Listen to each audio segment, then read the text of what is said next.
এই ঘটনা শুরু হয়েছে 1992 থেকে, আমার জন্মেরও আরো অনেক আগে। 92 থেকে এই ঘটনা শুরু হয়েছে। আর এই ঘটনা চলতে চলতে চলতে চলতে আপনাদের সামনে এই যে তাবলিগ জামাতের মধ্যে পৃথক, এটা আপনাদের সামনে কবে আসছে? এই 15-16 সালের দিকে আসছে। তার আগে তো আসে না আপনাদের সামনে। কেন আসে নাই? ওলামা একরাম চাইলে আগে আনতে পারতো না? ইন্নাল হামদুলিল্লাহ ওয়াসসালাতু ওয়াসসালামু আলা রাসূলিল্লাহ নাহমাদুহু ওয়া নুসাল্লি আলা রাসূলিহিল কারীম, আম্মা বা'দ।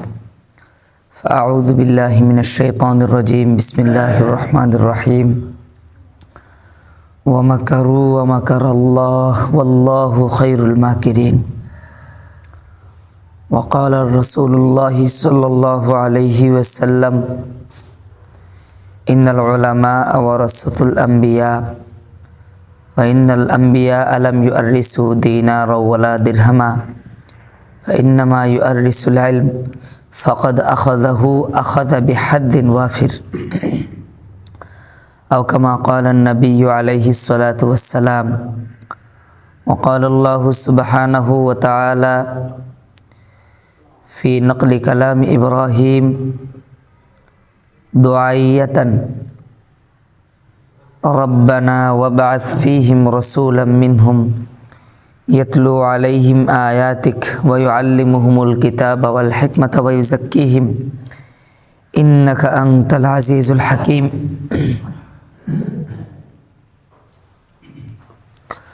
আল্লাহ পাক রব্বুল আলামিনের দরবারে লাখো কোটি শুকর যে তিনি আপনাকে, আমাকে, আমাদের সকলকে অত্যন্ত দয়া করে, মায়া করে, মোহাব্বত করে, ভালোবেসে জুমার দিনে মসজিদে আসার, বসার, অত্যন্ত গুরুত্বপূর্ণ কিছু কথা বলার, শোনার তৌফিক দান করেছেন। শুকরিয়াতান বলি আলহামদুলিল্লাহ। আল্লাহ তাআলা ইখলাসের সাথে দ্বীনের কাজে উপকারী, আমাদের জন্য উপকারী এমন কথা আমার মুখ দিয়ে আমার নিজের জন্য এবং সকলের জন্য বের করেন। এমন সকল কথা এবং কাজ থেকে আল্লাহ তাআলার কাছে আমরা পানা চাই যে কাজ এবং যে কথা দ্বারা দ্বীনের কোনো ফায়দা নাই এবং ফাওয়াহিশ। আল্লাহ তাআলা আমাদের কথা দ্বারা দ্বীনের উপকার নিয়ে আসেন, দ্বীনের ক্ষতিকর সকল কার্যকলাপ থেকে আমাদেরকে রক্ষা করেন। সকলে বলি আমিন।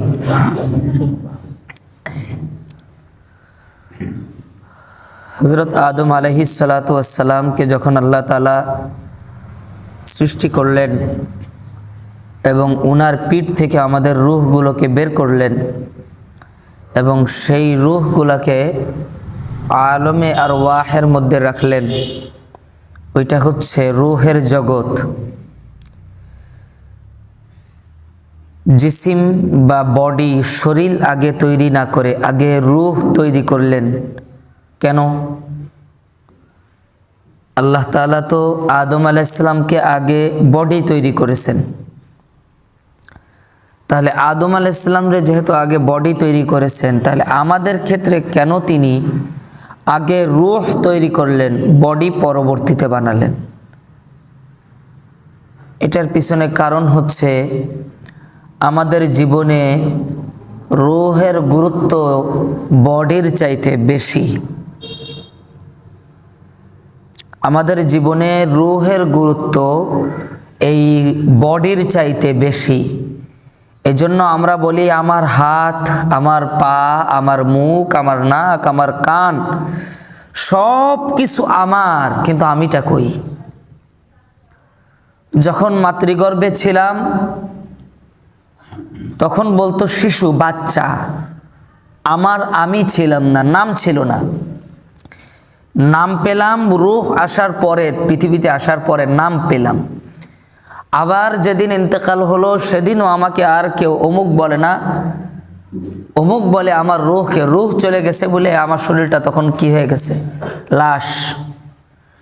তার মানে বোঝা গেল আমার যে আমি বলি, এই আমি মূলত রূহ। হাদিসে পাকের মধ্যে আসছে, বুখারী শরীফের 28 নম্বর হাদিস, কিতাবুল ঈমানের মধ্যে আসছে, ইন্না ফিল জিসমি মুদগাতুন ফাইদা সলুহাত সলুহাল জাসাদু কুল্লু ওয়া ইযা ফাসাদাত ফাসাদাতিল জাসাদু কুল্লু। আলা ওয়াহিয়াল কলব।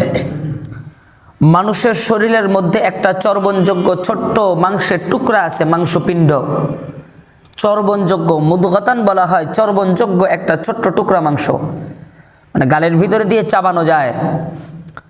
ইজা সলুহাত, যদি ওইটা ঠিক হয়ে যায়, সলুহাতিল জাসাদু কুল্লু, পুরো শরীর ঠিক হয়ে যায়। ওয়াইদা ফাসাদাত, যদি ওইটা কলুষিত হয়ে যায়, ফাসাদাতিল জাসাদু কুল্লু, পুরো শরীর কলুষিত হয়ে যায়। বুখারী শরীফের হাদিস। সুতরাং মূল সমস্যা আমাদের অন্তরে। এবার আসেন, পৃথিবীতে আমরা যখন আসলাম তো আমাদের শারীরিক ব্যাধির সাথে সাথে আমাদের আত্মিক ব্যাধিও ছিল। এই আত্মিক ব্যাধিকে ঠিক করার জন্য যুগে যুগে নবীরা আসছেন, আল্লাহ তাআলা ডাক্তার পাঠাইছেন। যেহেতু রূহের সম্পর্ক সরাসরি আল্লাহর সাথে, রূহের মধ্যে দেখবেন পরাণের মধ্যে ছোট্ট একটু জায়গা আছে, ওই জায়গাটা আল্লাহ তাআলার জন্য বরাদ্দ। এই জন্য ইশকে হাকিকি বলা হয়, আল্লাহ তাআলার জন্য বরাদ্দ ইশকে। ওইটা কি? ওইটা রূহ, ওইটা রূহ, ওইখানেই আল্লাহ তাআলা থাকেন, ওইখানেই আল্লাহ তাআলাকে বসাইতে হবে শিরক মুক্তভাবে, শুধুমাত্র কেবলমাত্র আল্লাহকেই ওই জায়গা বসাইতে হবে। ওই জায়গাটার চিকিৎসা, ওই জায়গাটা যেহেতু আল্লাহ তাআলার, ওই জায়গাটার চিকিৎসা করার জন্য ব্যক্তিকে পাঠাবেন, আল্লাহ তাআলা পাঠাবেন। শারীরিক ব্যাধির জন্য আল্লাহ তাআলা যেমন পৃথিবীর মধ্যে ওষুধ দিয়ে দিয়েছেন, ওই জায়গার জন্য আল্লাহ তাআলা ডাক্তার পাঠাইছেন। সেই ডাক্তারই হযরত আদম আলাইহিস সালাতু ওয়াস সালাম, সেই ডাক্তার হযরত নূহ আলাইহিস সালাতু ওয়াস সালাম, সেই ডাক্তার হযরত ইদ্রিস আলাইহিস সালাতু ওয়াস সালাম, সেই ডাক্তার হযরতে শীস আলাইহিস সালাতু ওয়াস সালাম, সেই ডাক্তার হযরতে ইউনুস আলাইহিস সালাতু ওয়াস সালাম, সেই ডাক্তার হযরত ইব্রাহিম আলাইহিস সালাতু ওয়াস সালাম, সেই ডাক্তার হযরতে মূসা আলাইহিস সালাতু ওয়াস সালাম। রোগী যত বড়, জাতিগত রোগী যত বড়, তত ডাক্তারও তত বড়। এইভাবে করে করে চলতে চলতে চলতে চলতে রাসূলুল্লাহ সাল্লাল্লাহু আলাইহি ওয়াসাল্লাম পর্যন্ত আসছে। তাহলে ওনারা মৌলিকভাবে যে কাজ করেছেন সেটা হচ্ছে ডাক্তারি। ওনারা অন্তরের উপরে কাজ করেছেন। কিসের উপরে? অন্তরের উপরে। কিসের উপরে? কলবের উপরে কাজ করছেন ওনারা। কলব যদি ঠিক হয়ে যায়, জাতি ঠিক হয়ে যায়, জগৎ ঠিক হয়ে যায়। তাহলে নবীদের কাজ কি? কলবের উপরে মেহনত করা। নবীদের কাজ কি? আমি শুরুতে আয়াত পড়ছি, হযরত ইব্রাহিম আলাইহিস সালাতু ওয়াস সালাম যখন কাবাতুল্লাহ নির্মাণ করার পরে দোয়া করলেন, আয় আল্লাহ কবুল করে নেন, আয় আল্লাহ আমার উম্মতের মধ্য থেকে নবীদেরকে পাঠান, আমার উম্মতের মধ্য থেকে বড় বড় ব্যক্তিদের পাঠান। এরপরেই তিনি দোয়া করতেছেন, রব্বানা ওয়া বা'আথ ফীহিম রাসূলাম মিনহুম, রব্বুল আলামিন আমার উম্মতের মধ্যে, আমার বংশধরের মধ্যে থেকে একজন নবী পাঠান, ইয়াতলু আলাইহিম আয়াতিক, যে আপনার উম্মতের মধ্যে, আপনার বান্দাদের মধ্যে আয়াত, আপনার আয়াতগুলোকে তেলাওয়াত করে করে শোনাবে, ওয়া ইউআল্লিমুহুমুল কিতাবা ওয়াল হিকমা, কিতাব এবং হিকমতকে শিক্ষা দেবে, ওয়া ইউযাক্কিহিম, তাজকিয়ায়ে নফস করবে, অন্তরকে কি করবে? পরিশুদ্ধ করবে। এই অন্তরকে পরিশুদ্ধ করার যে দাওয়াত, এটার দুইটা ভাগ। একটা হচ্ছে প্রথমবার দাওয়াত দিয়ে ইমানে আনা, অথবা বেঈমান, অথবা নামে মুসলিম কিন্তু কাজে না, তাকে দাওয়াত দিয়ে প্রথম আগে আল্লাহমুখী করা। দ্বিতীয় ধাপে অন্তরকে পরিশুদ্ধ করে এমন পর্যায়ে পৌঁছানো যেন শয়তান তাকে আর অতি সহজে পথভ্রষ্ট করতে না পারে। এজন্যই তো আমরা দোয়া পড়ি, ইহদিনাস সিরাতাল মুস্তাকিম, আল্লাহ সিরাতে মুস্তাকিমের উপরে চালান, আল্লাহ তাদের রাস্তা দেখান যাদেরকে আপনি নিয়ামত দান করছেন, যাদের উপর আপনি খুশি হয়েছেন, আর গায়রিল মাগদুবি আলাইহিম, যাদের উপর আপনি রাগান্বিত হয়েছেন, তাদের পথ আমরা দেখতে চাই না। তাইলে এটাই দাওয়া। দাওয়াতের মূল কাজ, নবীওয়ালা কাজ, যেটা নবীরা যেটা করছেন, এই কাজ কোনটা?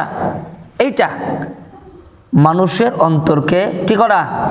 পরিশুদ্ধ করা। এখানে কাজ মূলত চারটা, ইয়াতলু আলাইহিম আয়াতিক, ওয়া ইউআল্লিমুহুমুল কিতাবা ওয়াল হিকমা, ওয়া ইউআল্লিমুল কিতাব ওয়াল হিকমা ওয়া ইউযাক্কিহিম। এই চারটা কাজ। কোরআন তেলাওয়াত করা, কিতাবের ইলম শিক্ষা দেওয়া, হিকমত শিক্ষা দেওয়া, আর কি? তাজকিয়ায়ে নফস করা। এটা সর্বশেষ কাজ। এখন এই অন্তরকে পরিশুদ্ধ করার জন্য যে মেহনত, এই মেহনতকে আল্লাহ তাআলা নবীদের মাধ্যমে পাঠাইছেন।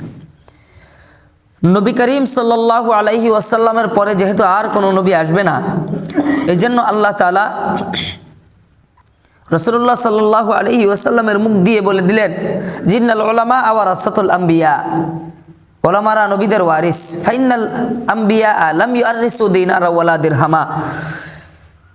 বাস্তবিক অর্থে নবীদের কোনো মিরাস বন্টিত হয় না। ওনাদের যদি কোনো সম্পদ থাকে এটা বন্টন করা হয় না, এটা হয়ে যায় কি সদকা, এটা সন্তানরা পায় না। নবীদের সম্পদ কি হয়? সদকা হয়। ওনাদের ইন্তেকালের পরে ওনাদের সন্তানরা এই সম্পদের অংশ পায় না। কি পায়? ফাইন্নামা ইউআররিসুল ইলম, নবীদের ইলমগুলোকে কি করা হয়? বন্টন করা হয়। ফামান আখাদাহু, যে ওই ইলম নিতে পারবে সে ওইখান থেকে বড় একটা অংশ নিয়ে নিল। তাহলে নবীদের ওয়ারিস কারা? যারা ওই ইলম নিল, চাই সে স্বীকৃত হোক বা না হোক, ওই ইলম যে নিতে পারলো সে নবীদের ওয়ারিস। তাহলে নবীদের যে কাজ, ওই ইলম যারা নিল তাদের কাজও ঠিক তাই। যা যা জগতে আছে সব কাজ তাদের। এ কথাকে আল্লাহ তাআলা সমর্থন করতেছেন, ইন্নামা ইয়াখশাল্লাহা মিন ইবাদিহিল উলামা। দুনিয়ার মধ্যে যত মানুষ আছে তাদের মধ্যে সবচেয়ে বেশি আল্লাহ তাআলাকে ভয় পান উলামা। কেন? কারণ তারা যে জানে, এই জন্য বেশি ভয় পায়। এবার আসেন ভুল ত্রুটি। ভুল ত্রুটি এটা নবীদের সাথেও ছিল, কিন্তু ওনারা গুনাহমুক্ত ছিলেন। প্রত্যেকটা ভুল কিন্তু গুনাহ না, প্রত্যেকটা ভুল গুনাহ না, কিন্তু প্রত্যেকটা গুনাহ ভুল। প্রত্যেকটা ভুল গুনাহ না। কোনো একটা সিদ্ধান্ত ভুল নেওয়া হয়ে গেছে, এটা গুনাহ না। আল্লাহ রাসূল সাল্লাল্লাহু আলাইহি ওয়াসাল্লাম বলছেন যে কাল এসো বলে দেব, তো কালকে আসো বলে দিব এই কথাটা বলা গুনাহ না।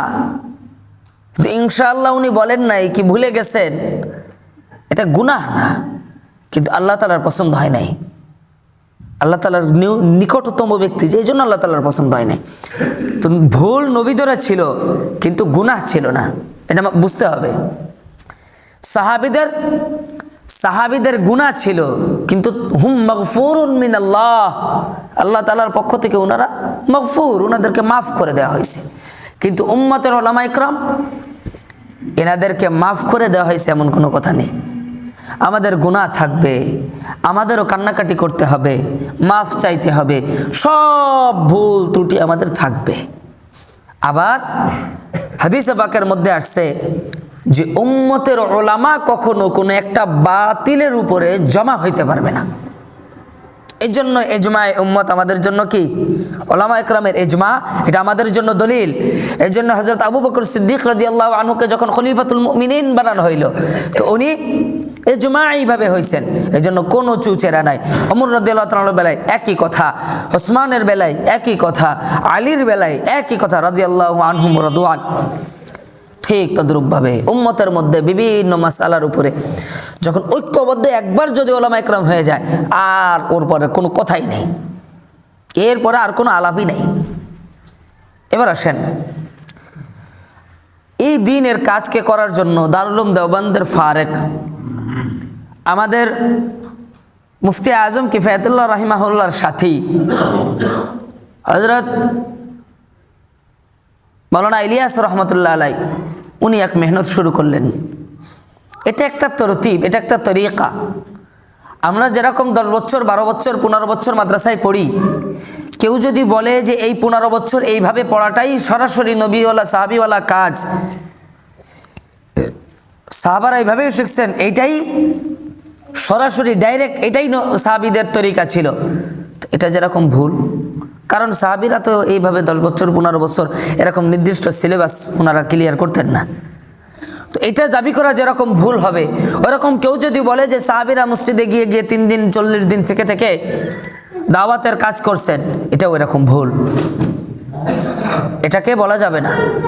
তবে হ্যাঁ, দাওয়া ফি নফসিহি, ইলম শিখা ফি নফসিহি, তার জাতের মধ্যে, তার সত্তার মধ্যে ইলম শেখা যেরকম নবীওয়ালা সাহাবিওয়ালা কাজ, দাওয়াত এরকম সাহাবিওয়ালা কাজ। জিহাদ এরকম সাহাবিওয়ালা কাজ, দিনের প্রত্যেকটা সভা সাহাবিওয়ালা কাজ। কিন্তু যেই তরিকায় আমরা করতেছি সাহাবিরা এই তরিকায় করছেন একথা যদি বলি তাহলে হবে ভুল।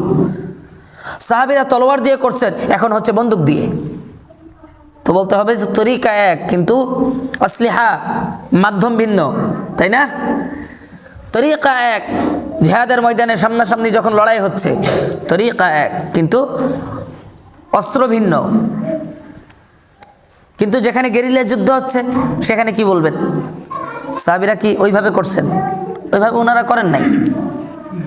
তো পার্থক্য থাকবে কিন্তু মৌলিকভাবে কাজটা কি? সাহাবীদের কাজ, আল্লাহর রসুলের কাজ, নবীওয়ালা কাজ। এখন কেউ যদি বলে যে এইটাই সরাসরি নবী সাহাবীরা এইভাবেই করছেন, তাহলে এটাকে সঠিক ইলম রাখা কোনো ব্যক্তি কি মেনে নিতে পারবে? পারবে না। ফিকহের অনেক মৌলিক একটা কথা যে তাকলিদ বা তাখাল্লুত, মিলিত হয়ে যাওয়া, মিশ্রণ হওয়া, এইটা ততক্ষণ পর্যন্ত হয় না যতক্ষণ পর্যন্ত জিসিম না থাকে, তার অস্তিত্ব না থাকে। দুধের অস্তিত্ব আছে, আমরা দেখতেও পারি, ধরতেও পারি, ছুঁইতেও পারি। পেশাবের অস্তিত্ব আছে, আমরা ধরতেও পারি, ছুঁইতেও পারি, অনুভব করতে পারি। ওই দুইটাকে মিলাইলে কি হয়? মিশ্রণ তৈরি হয়। তো দুধের সাথে যদি চনা, গরুর চনা মিশে যায় আমরা কেউ খাবো না। কিন্তু এখন কেউ যদি বলে যে মোবাইলের মধ্যে কোরআনও থাকে, মোবাইলের মধ্যে যেহেতু গানবাদ্য থাকে এই জন্য মোবাইলের মধ্যে কোরআন শরীফ পড়া জায়েজ নাই, তো এটা বুঝতে হবে কি যে তার ইলমের অভাব। কারণ মানুষের মস্তিষ্ক যেরকম একটা মেমোরি, মোবাইলের মধ্যেও এরকম একটা মেমোরি, এর কোনো জিসিম নাই, এটা ছোঁয়া যায় না, ধরা যায় না। আপনি বের করে এনে দিতে পারেন মোবাইলের ভিতরে কি আছে, ওটা বের করে নিয়ে, এটা ছোঁয়া যায় না, ধরা যায় না, এটা একটা ছায়া। আপনার মস্তিষ্কের মধ্যে যেরকম হয়তো কোনো বেহায়া নারী অথবা কোনো বেগানা নারীর ছবিও তো আপনার মনের মধ্যে থাকতে পারে। আবার ওই একই জায়গায় কোরআন আছে না, তো ওইটার ধাক্কায় কি কোরআন বের হয়ে যাবে, নাকি কোরআনের ধাক্কায় ওইগুলোকে বের করতে হবে? আপনার ঘরে টিভি আছে বলে কোরআনকে বাইরে বের করে দিলেন, তো টিভির ধাক্কায় কোরআন বের হয়ে গেল, এটা আসল? নাকি আগে কোরআন ঢুকান এরপরে টিভি বের করেন? নিয়ম তো তাই ছিল। তো কেউ যদি একথা বলে যে মোবাইলের মধ্যে কোরআন শরীফ দেখে পড়া জায়েজ নাই, বুঝতে হবে যে ওনার ফিকহি ইলমের অভাব। প্রত্যেকটা আলেম প্রত্যেকটা বিষয় অভিজ্ঞ হবে না। তাহলে অভিজ্ঞ কারা? মুফতিয়ানে কেরাম। সকল মুফতিয়ানে কেরাম, চাই বাংলাদেশের হোক, ভারতের হোক, পাকিস্তানের হোক, সৌদি আরবের হোক, মিশরের হোক, সকল জায়গার ওলামায়ে কেরাম এই কথায় ঐক্যবদ্ধ যে এভাবে পড়া জায়েজ আছে। কারণ এখানে কি নাই? জিসিম নাই। এটা একটা মাসালা বলতেছি। এরকম অসংখ্য মাসালা আছে, বারবার এই পদস্থলনগুলো হচ্ছে। তো এগুলো যখন হচ্ছে তখন বুঝতে হবে যে ওনার এই জায়গাটার বুঝের অভাব। যখন বলা হচ্ছে ওনাকে, উনি তখন রুজু করতেছেন, উনি তখন তওবা করতেছেন, পরক্ষণে আবার ওই একই কাজ ওনার দ্বারা প্রকাশ পাচ্ছে। এখন বলেন উম্মতের ওলামা ইকরামদের কি করা উচিত? উম্মতের ওলামা ইকরামরা তখন ধৈর্য ধরে আস্তে আস্তে আস্তে আস্তে বুঝাইতে থাকলেন, কারণ বড় একটা কাজ, এটা যেন নষ্ট না হয়। বুঝাইতে থাকলেন, হিন্দুস্তানের মধ্যে হইল, পাকিস্তানে হইল, সব জায়গায় এটা বোঝাপড়া একটা চলতে থাকলো। এই ঘটনা শুরু হয়েছে 1992 থেকে, আমার জন্মেরও আরও অনেক আগে। 92 থেকে এই ঘটনা শুরু হয়েছে। আর এই ঘটনা চলতে চলতে চলতে চলতে আপনাদের সামনে এই যে তাবলিগ জামাতের মধ্যে পৃথক, এটা আপনাদের সামনে কবে আসছে? এই 15-16 সালের দিকে আসছে। তার আগে তো আসে না আপনাদের সামনে। কেন আসে নাই? ওলামায়ে কেরাম চাইলে আগে আনতে পারতো না? পারতো, কিন্তু চেষ্টা চলছে ভেতরগতভাবে এটা সমাধান করে দেওয়া যায়। এবার আসেন, উমার ইমারা, আমির থাকা এটা জরুরি। প্রত্যেকটা ছোট ছোট জামাতের জন্য আমির থাকা জরুরি, কিন্তু একটা শুরা থাকাও জরুরি।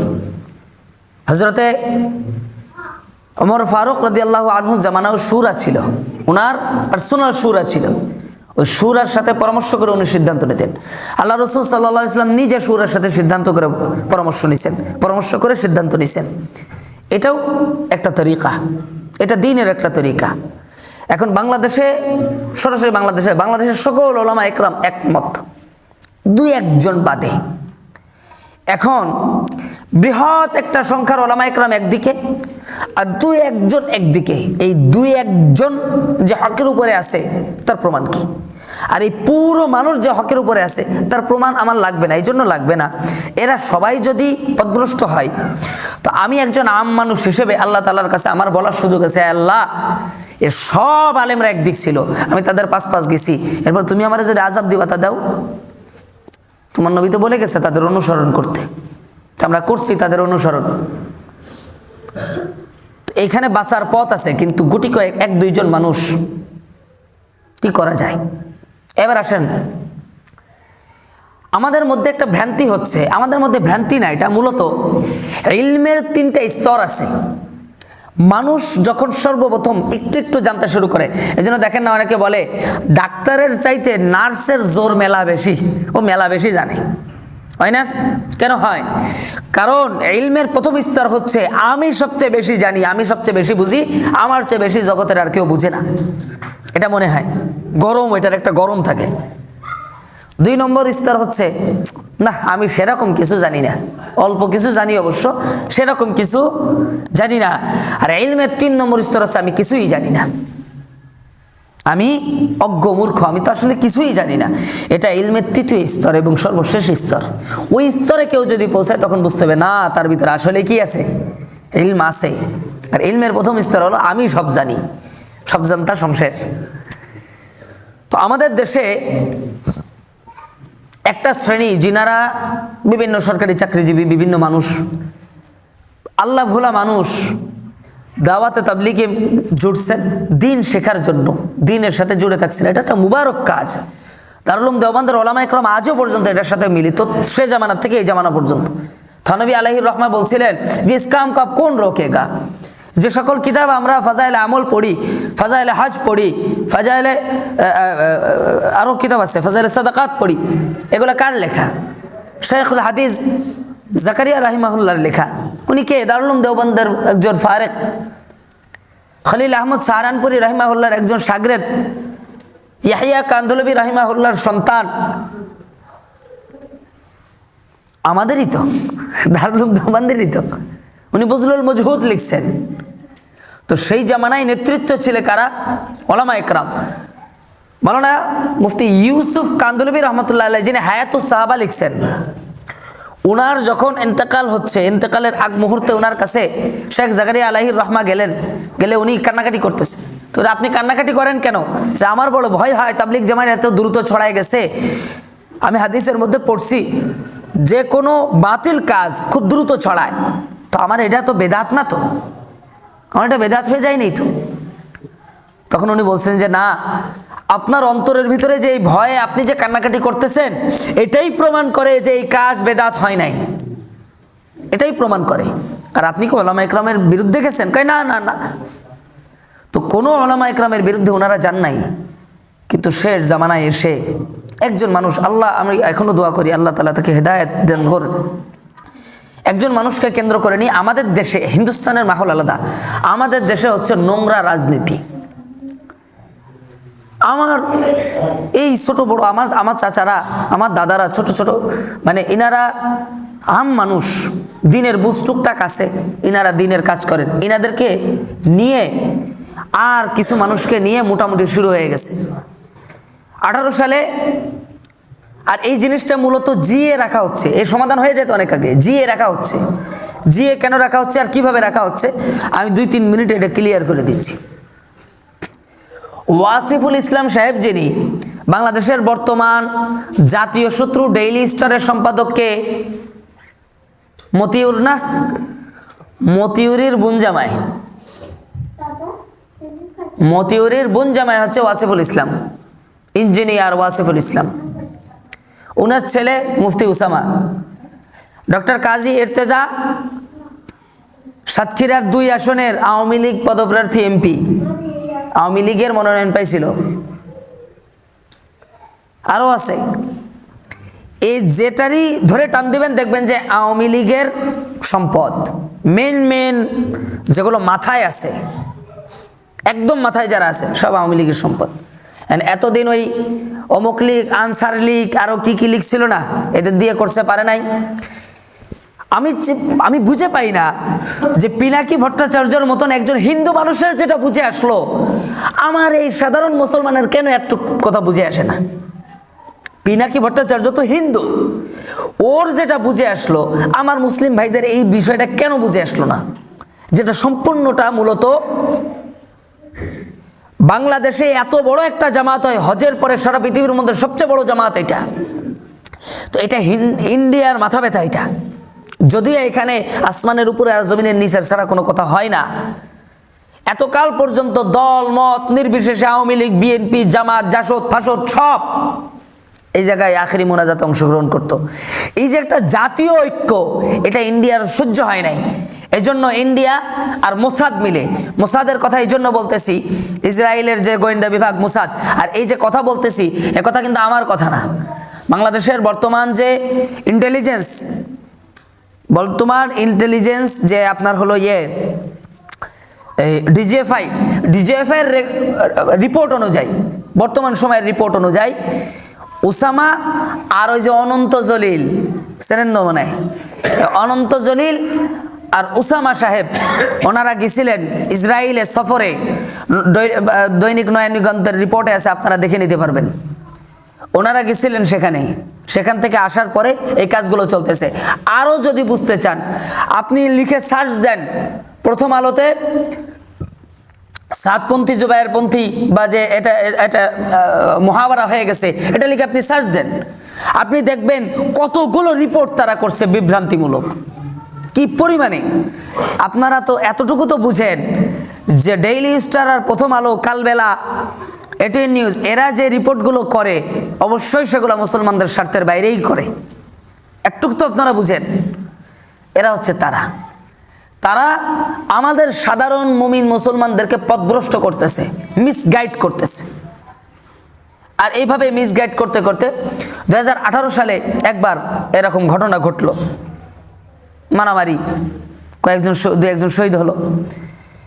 এর মাঝখানে মাদ্রাসা দখল করতে গিয়ে, যে মাদ্রাসায় আমি নিজে পড়াশোনা করছি, কোকাসা, এই মাদ্রাসার মূল প্রতিষ্ঠাতা ছিলেন 4 জন, যার ভিতরে একজন এতাআতপন্থী হয়ে গেছিলেন। ওনার বড় বড় ডোনার ছিল, উনি ওই দিক চিন্তা করে ওই দিক হয়ে গেছিলেন। ওনার ইন্তেকালের পরে বাকি 3 জন যেহেতু এই দিকের মাদ্রাসা এইদিকে চলে আসছে, ওই মাদ্রাসাকে দখল করার জন্য মুফতি মামুন সাহেবের মাথায় আঘাত করা হয়েছিল, ছাত্রদেরকে নির্মমভাবে পিটানো হয়েছিল। এবং এই ঘটনা আজকের না, এই 2 বছর আগের ঘটনা। এবং সেই মামলায় এখনও তারা মামলা করছিল, 20 কোটি টাকা আত্মসাৎ মামলা করছিল। সেই মামলায় এখনও পর্যন্ত পুরান ঢাকার কোর্টে হাজিরা দেওয়া লাগে মামুন সাহেব সহ, মাহফুজ সাহেব সহ এমন মানুষকে, তারা তো বড়, এমন মানুষকে আমি হাজিরা দেওয়ার জন্য, যার কাছে হাজিরা দিতে পুরান ঢাকা পর্যন্ত যাবে, মিরপুর থেকে ভাড়া নাই, আমি নিজে আমার মোটরসাইকেলের পিছনে করে নিয়ে যে হাজিরা দেওয়ায় নিয়ে আসছি। এ সরকার পতনের পরের ঘটনা, আমি নিজে নিয়ে গেছি। গোলাম মুক্তাদির ভাইকে আমি নিজে নিয়ে গেছি। সাধারণ একজন শিক্ষক, তাকে বানাইছে আত্মসাৎ মামলার আসামি। এই ঘটনা ঘটছে। এবং সেই মুফতি মামুন সাহেব, উনি তো ইন্তেকালই করছেন ওই আঘাতের পরে, আস্তে আস্তে অসুস্থ হয়েছে, উনি ইন্তেকাল করছেন। এই ঘটনা, এই যে আঘাত করা, এটাকে আবার জেহাদ মনে করে, বলে যে এটাই জেহাদ, আর একজন মুসলমানের রক্ত ঝরানো জেহাদ কেমনে হয় এটা? আর এই ইদানিংয়ের যে ঘটনায়, যে গত 3 দিন আগের যে ঘটনা, ইজতেমার জন্য প্রস্তুতি চলতেছে, একটা জোর করার জন্য অনুমতি প্রার্থনা হয়েছে। সেখানে ছাত্র নেতা যারা যুবকরা আছে, হাসানাতের স্ট্যাটাস দেখো টের বাবা, সাজদিসের বক্তব্য দেখো ভাই, সব ক্লিয়ার হয়ে যাবে। তো তারা গেছে, তাদের একটা দাবি ছিল, বসে আচ্ছা ঠিক আছে, তাইলে আমরা এই দাবিগুলো নিয়ে কাকরাইল যাচ্ছি, আমরা আলোচনা করে এটা একটা সমাধানের দিকে যাব। কাকরাইল গেছে, আলোচনা চলতেছে কেবল, এর ভেতরে উনি মুফতি ওসামা সাহেবকে কয়েকবার ফোন দিয়ে বলছে যে আপনারা কোনো সিদ্ধান্ত হওয়ার আগে খবরদার ময়দানে প্রবেশ করবেন না। অথচ এর ভেতরেই ময়দানে ঢুকে ঘুমন্ত মানুষকে আঘাত করে, হকি স্টিক দিয়ে, অস্ত্র দিয়ে, ওই যে দিয়ে অস্ত্র চাপাতি দিয়ে, ওর ভিতরে পর্যাপ্ত পরিমাণে লীগের পোলাপানরে ঢুকায় ওইখানে তাদেরকে মারা হয়েছে। ঢাকা মেডিকেলে পর্যন্ত লাশ ছিনতাই, এক আর্মির মেজর একজন, তার বাপরে পর্যন্ত হত্যা করা হয়েছে এবং সেই লাশকে টাইনে হেসড়ে নিয়ে চলে যায়, বলতেছে কি যে সাদ সাহেবের পক্ষের একজন শহীদ। উনি বলছে আমার বাপ তো সাদ সাহেবের পক্ষের লোক ছিলেন না।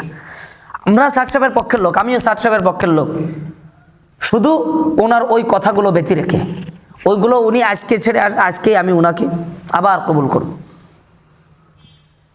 কিন্তু মাওলানা সাদ সাহেব তো আমাদের দেশের না, উনি বাহিরের। তো আমাদের দেশের কাজটা আমাদের দেশের মতন হইতে দিতে সমস্যা কি? সমস্যা হচ্ছে যদি ঐক্য হয়ে যায়, সবাই যদি একসাথে থাকে, তাহলে তো ইন্ডিয়ার ঘুম আরাম হয়। তাহলে তো ডেইলি স্টার আর প্রথম আলোর যে উদ্দেশ্য আছে, এই উদ্দেশ্য সফল হয় না। এই জন্য এদের ভিতরে সমস্যা তৈরি করতে হবে, হেফাজতের মধ্যে সমস্যা তৈরি করতে হবে, চরমনাইয়ের মধ্যে সমস্যা তৈরি করতে হবে, জামাতের মধ্যে তৈরি করতে হবে। মুসলমানদের মধ্যে মারামারি কাটাকাটি না করলে তো ওদের ঘুম হারাম, মানে আমরা এক হয়ে যাব না। তো এই জন্যই ওদের যত চক্রান্ত, আর এই চক্রান্তটাকে লম্বা সময় ধরে জিয়ে রাখা হয়েছে। 2014 সাল থেকে এই সমস্যা শুরু হয়েছে। 2014 সালে মোসাদের নেতৃত্বে ইন্ডিয়ার প্রেসক্রিপশন আর মোসাদের সম্মিলিত প্রচেষ্টায় বাংলাদেশের এই ইজতেমাকে নস্যাৎ করার চেষ্টা চলতেছে। না, আমার আকুল আবেদন এই যে দিন বোঝার জন্য, দিনের কাজ, এই যে সমস্যা হচ্ছে, এই সমস্যার কারণে মনে কষ্ট নিয়ে কেউ দিনের কাজ ছেড়ে চলে যাবেন না। আর একজন আল্লাহর রাস্তায় ডাকার কাজ ছেড়ে দিয়েন না আপনারা। আমার মুরব্বীদের কাছে আবেদন, 3 দিনের যে যান আপনারা, এটা ছেড়ে দিয়েন না। আমার সামনে গতকালকেও একজন বলেছে যে আর করবো না, তাবলীগ কাজ যাবো না। আমি আকুল আবেদন করতেছি, আপনাদের বাচ্চা আমি, এই কাজ আপনারা ছেড়ে দেবেন না। আল্লাহর রাস্তায় টাকা কাজ আপনারা ছেড়ে দিয়েন না। যদি আমার ভুল থাকে আমারও দুটো মাইতেন, ছেড়ে দিয়েন না। সমস্যা আছে থাকতে দেন, কিন্তু কারে ডাকতেছেন নামাজে? আমাকে আর একটা ছেলের আর একটা ভাইরে এই ডাকা ছেড়ে দিয়েন না। সমস্যা উপরে আছে, যাওয়াই ওইকে, আপনারা কাজ ছেড়েন না। দিনের কাজ এটা ছেড়ে দিয়েন না। এটা যদি ছেড়ে দেন, কয়দিন পর আপনার বাচ্চারা নামাজ পড়বে না, আপনি কি করবেন? এরকম কাজ করেন না। যারা করেন না তারাও একটু যুক্ত হন, এগুলো বাদ দেন। অনুগ্রহ করে, দয়া করে, অন্তত আল্লাহর জন্য, অন্তত আল্লাহর জন্য এই কাজ ছেড়ে দিয়েন না আপনারা। যারা চরমনার হলকায় বসি, চরমনার হলকায় ওনারা বসে, ছেড়ে দিয়েন না। আমি গতকালকেও চরমনার এক হলকায় কথা বলে আইছি, ছেড়ে দিয়েন না। অন্তত এর ওসিলায় 2-1 জন তো আল্লাহ বিল্লাহ শিখতেছে, ছেড়ে দিয়েন না। এটা এই আবেদন দিয়ে আমি আর আজকের আলোচনা শেষ করতেছি। ওয়া আখিরু দাওয়ানা আলহামদুলিল্লাহ।